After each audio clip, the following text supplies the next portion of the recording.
नौ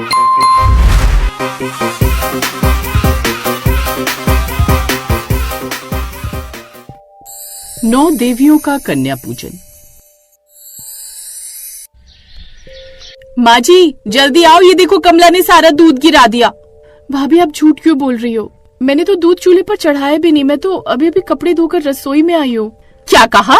मैं झूठ बोल रही हूँ? अभी तुझे बताती हूँ। माँ जी अच्छा हुआ आप आ गई, मैं जा रही हूँ अपने मायके, मुझे नहीं रहना यहाँ। मेरे मायके वालों ने आप सब पर तरस खाकर ये इतना बड़ा घर और कारोबार दहेज में दे दिया ताकि आप सबको परेशानी ना हो, पर इस घर में मेरी कोई इज्जत नहीं है।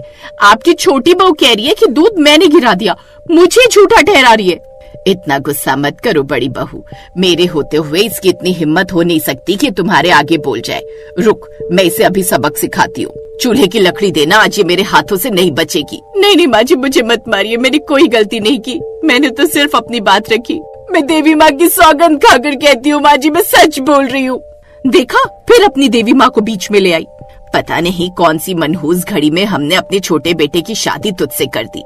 मैंने आपको कहा था माँ जी, मेरे चाचा जी की बेटी के साथ देवर जी की शादी कर दो, मेरी तरह वो भी बहुत पैसे वाले। पर देवर जी को तो ना जाने इसकी खूबसूरती भाग गई और वो इसे ब्याह कर ले आए।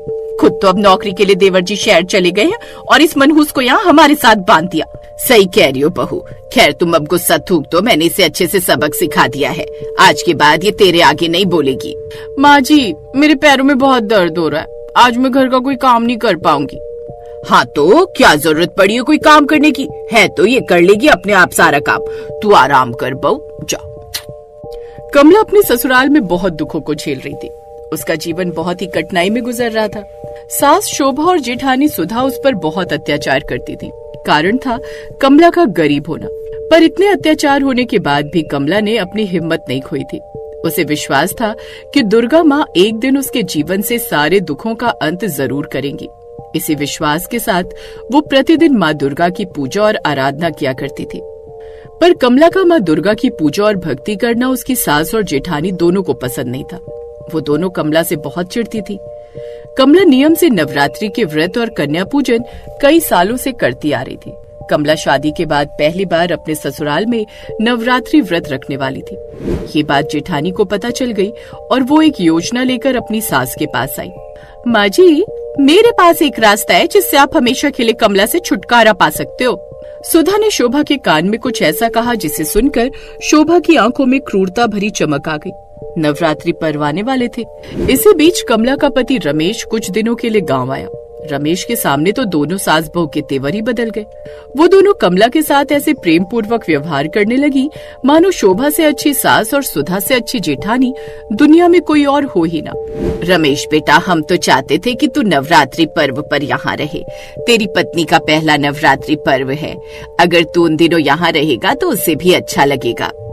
माँ अगर काम ना होता तो मैं रुक जाता, मालिक ने एक ही हफ्ते की छुट्टी दी है, अब दिवाली पर छुट्टी मिल रही है तब मैं एक पूरा महीना यहाँ रुकूंगा। हाँ ये ठीक रहेगा तेवर जी, वैसे भी मेरी प्यारी देवरानी कमला की इस घर में पहली दिवाली है, तो फिर हम सब मिलकर खूब धूमधाम से दिवाली का त्योहार मनाएंगे। चलो अच्छी बात है, इस बार दिवाली का त्योहार बहुत बढ़िया जाने वाला है। रमेश बच्चों के लिए शहर से थोड़ी आतिशबाजी खरीद लाना, सब मिलकर आतिशबाजी का मजा उड़ाएंगे। आप चिंता मत करो भैया, मैं ढेर सारी खरीदारी करके ही आऊंगा। अच्छा कमला अपना ख्याल रखना, मैं चलता हूँ।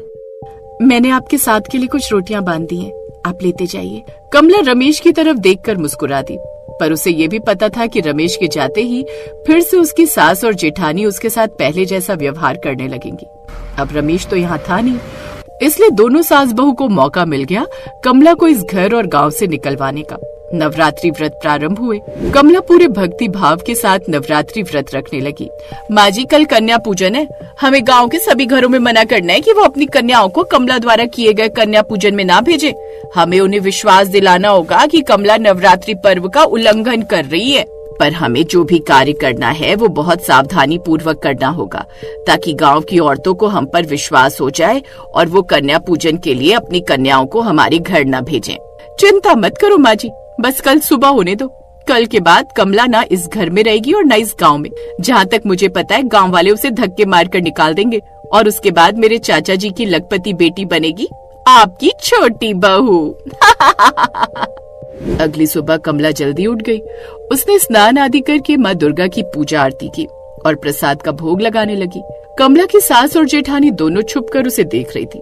कुछ देर बाद कमला कन्याओं को बुलाने के लिए चली जाती है और पीछे से उसकी सास और जेठानी हलवा पूरी चने के भोग में लहसुन प्याज मिला देती हैं। ये देखकर 9 देवियां क्रोधित हो जाती हैं। देवी दुर्गा, हमारी भक्त कमला कितने भक्ति भाव के साथ कन्या पूजन की तैयारी कर रही है। उसने बहुत पवित्र भाव से भोग को तैयार किया था। अब वो कन्याओं को लेने के लिए गई है तो पीछे से उसकी सास और जेठानी ने ये जो क्रूर हरकत की है, इसके लिए हमें इन्हें दंड अवश्य देना चाहिए। देवी दुर्गा, देवी शैलपुत्री बिल्कुल सही कह रही हैं। हमें इसी समय इन दोनों को इनके द्वारा किए गए पाप का दंड देना चाहिए। अगर आप कहो देवी दुर्गा तो मैं इसी क्षण इन दोनों को दंड दे सकती हूँ। सभी देवियां बहुत क्रोधित थी। तभी माँ दुर्गा बोली, आप सब देवियां बिल्कुल सही कह रही हो। हमें अपनी भक्त कमला की मदद के लिए धरती लोक पर जाना होगा। जहाँ तक मैं देख रही हूँ, मुझे आभास हो रहा है कि अगले कुछ ही समय में कमला पर घोर संकट आने वाला है। इसलिए हम 9 देवियां मिलकर कन्या पूजन के लिए कमला के घर जाएंगी और कमला का कन्या पूजन संपूर्ण करेंगी। तभी उसकी सास और जेठानी ने शोर मचा दिया। अरे गांव वालों, जल्दी आओ, देखो हमारी छोटी बहू को तो चुड़ैल आ गई है। देखो भोग के प्रसाद में ये लहसुन और प्याज का इस्तेमाल कर रही है। राम राम राम, ये तो घोर पाप है। हाँ हाँ, आओ जानकी चाची, मनोरमा तुम भी देखो, ये तो कन्या पूजन को खंडित कर रही है। तुम्हारी घर की बेटियां कन्या पूजन पर प्याज और लहसुन खाएंगी तो इन्हें पाप लगेगा। भाभी, आप ये क्या कह रही हैं? माँ जी, मैंने कोई प्याज लहसुन का इस्तेमाल नहीं किया। मेरा भोग बिना प्याज लहसुन का है। कितना झूठ बोल रही हो कमला? वो देखो प्याज के छिलके भोग के पास रखे हैं।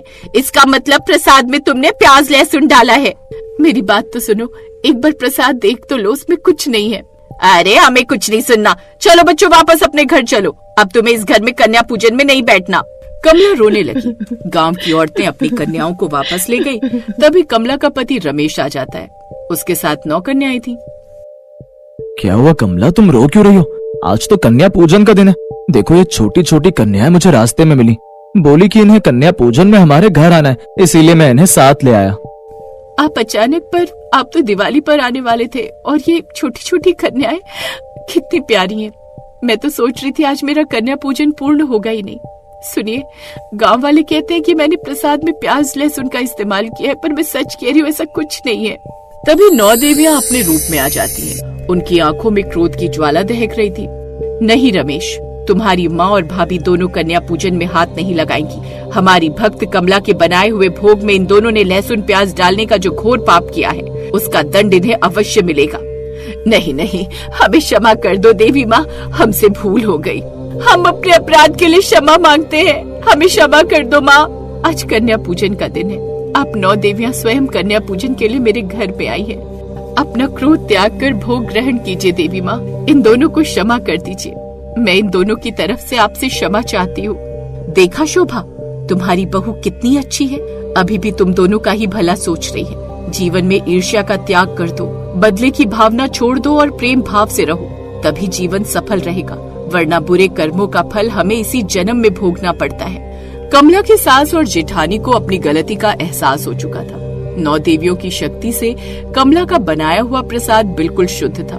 कमला ने अपने पूरे परिवार के साथ मिलकर 9 देवियों का पूजन किया, उनकी आरती उतारी। धीरे धीरे सभी गांव वालों को सच पता चला कि कमला के घर साक्षात 9 देवियां कन्या पूजन के लिए आई थी, तो सबने कमला से क्षमा मांगी। 9 देवियों की कृपा से कमला के जीवन से दुखों का अंत हो गया और उसके जीवन में खुशियां आ गई।